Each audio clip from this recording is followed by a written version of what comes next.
on the Starblast.io vanilla ship tree acquirable ships of all tiers except for retired ships, as provided by 10101. The Tier 1 Fly is the only Tier 1 ship accessible in the game and is the first ship. It is also used by everyone. Combat rating of 2. It is statistically the worst, however, due to its maneuverability, it can be used to deadly effects, however, this can take a great deal of time. However, its weaponry is insignificant enough for it to be physically incapable of dealing damage to a Tier 7. As for Tier 2, the Delta Fighter is the main point of access for everything on the left or fighter half of the ship tree. The Delta is a relatively fast miner and a decent attacker. However, it would be unwise to overestimate the ship's capabilities, especially at long range. The Trident, there's not much to say. This is an access point to the heavies of the class, but you should probably get to the next tier as fast as possible due to its deficiencies in combat. The Pulse Fighter is a ship that has been used in skill to an ungodly amount of damage, but is weak for the standard player. It earns a rating of 4 because of this, but it is still best to mine above this unless you are in a team mode game that is well set.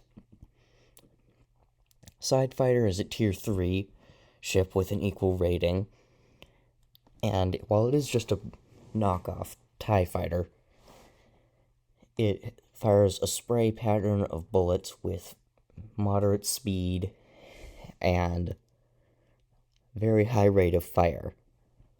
It is a great miner due to its efficiency at mining. However, it is ineffective at long ranges in combat, but it can be good at short. The Shadow X1, I know Tess will kill me for this assessment,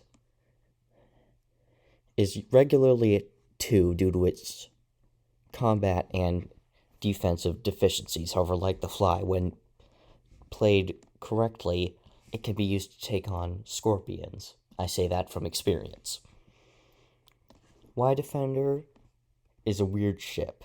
It is the first true defender, however, it will kill with relative ease any other ship of its tier, however, will lose many battles that, for example, the Pulse Fighter would win in higher tiers. If you camp at the Vanguard, you are a piece of shit. Mercury is very, very solid. It is essentially a Pulse Fighter with higher shields, and is arguably the most well-rounded ship of its tier.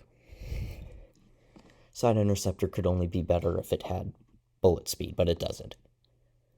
Pioneer, as there's a quote that I forgot who said it, is drives, hits, and looks like a dump truck. But we don't care about looks around here.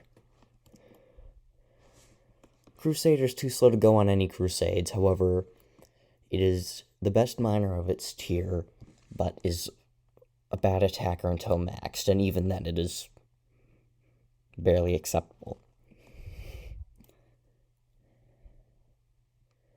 The U-Sniper is arguably the best of its tier. It can be used to destroy most other players in combat, including Tier 7s when handled at the uppermost skill. However, one should avoid using this in survival mode due to its deficiencies throughout various combat requirements in survival mode. The Fury Star, as shown in my duel with Outlier, is rather exceptional when known how to dodge right, due to its infinite agility. Fucking disgusting. Literally forgot to add it into the playlist until the last second. Also disgusting, but fast. I literally made a shrine to this thing. You must worship your god the Howler, as it is able to kill everything in this ship tree. Bat Defender it's a very fast miner, but an acceptable attacker. It could use some more energy regen, but does not have that due to developers' inactivity.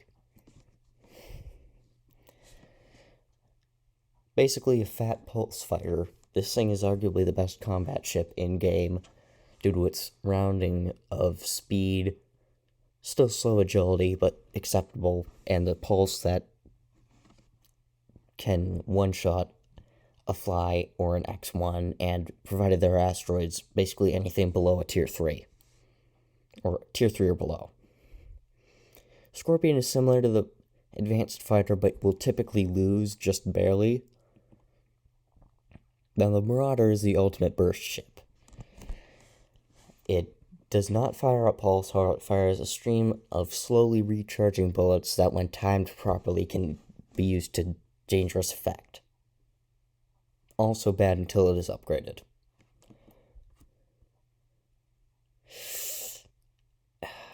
This thing's very fun to smack around.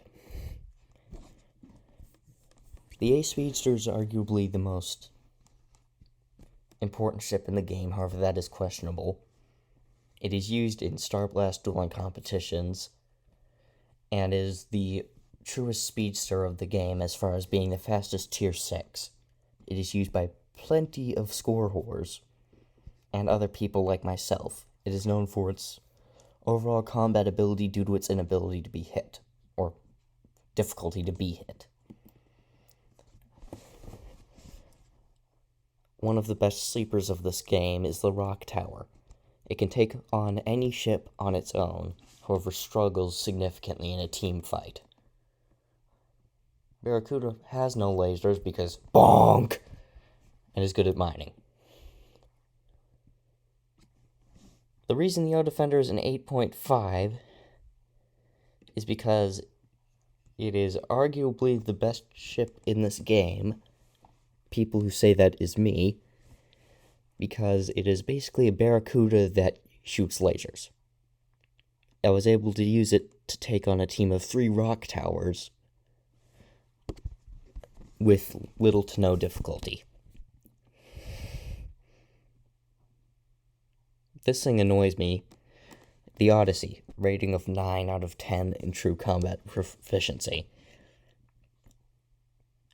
First, there were basically fights about Odyssey healing, then Odyssey stack, and now we have evidence. Thanks a lot, Glitch. So this thing fires a massive pulse, which I think shoots 250 damage, but that could be wrong. It's wise to not fuck with this thing unless you have a Shadow X3. Now this thing is, unlike the Shadow X1 and X2, is unarguably one of the greatest combat ships in game, if not the highest rated, at being a 9.5 out of 10. If you use this, you have to either be a Chad Soloist, a Score Whore, or a Teamer. It has bad energy regen, which can be its downfall in Ace Speedster attacks, but bullet speed and other things, along with insane recoil, help it to take on Odysseys. The Bastion is a weird ship. It has the worst agility in-game, but its damage per second is at 100, earning the highest sustained of the game. It can kill any ship below its tier with relative ease, but any tier 7 annihilates it. Finally, we have the Ares, Matt's favorite ship. This thing is a counterpart to the Odyssey. The only difference is this is the more balanced of the two ships. It leaks 75 damage per second to its side lasers, and in theory it could one-up an Odyssey. However, with a mere 50 points of shield difference, there's nothing it can do. Hope you enjoyed my shitty voiceover, and have a nice day.